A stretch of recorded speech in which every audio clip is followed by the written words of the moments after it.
8 sur 10 font moins de 10 000 pas par jour. Pour un tiers, c'est même pas la moitié. Les Françaises ne bougent pas assez. Dernière étude de l'association Attitude Prévention qui met en garde contre les risques liés à cette sédentarité. On sait que l'activité physique réduit le risque de cancer et de maladies cardiaques. Notamment, l'étude, on le précise, porte exclusivement sur les femmes.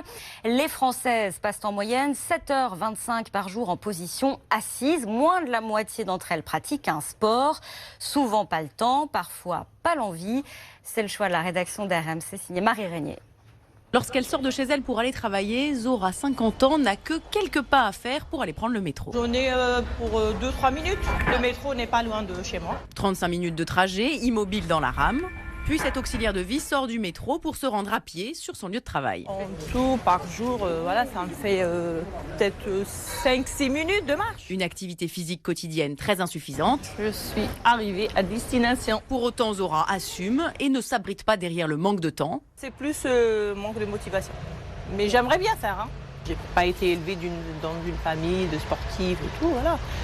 C'était juste à l'école. Et c'est d'ailleurs précisément au moment de l'adolescence que le niveau d'activité des filles décroche. Jean-François Toussaint est professeur de physiologie à Paris. On voit cette différence apparaître à 11 ans, au début du collège, liée aux questions pubertaires, aux questions d'identité masculine. Et les jeunes filles vont se détacher progressivement de cette pratique quotidienne. Autre raison qui explique ce décrochage, c'est surtout l'aspect compétitif du sport qui est mis en avant à cet âge-là. Un aspect motivant pour les garçons, mais très peu pour les jeunes filles.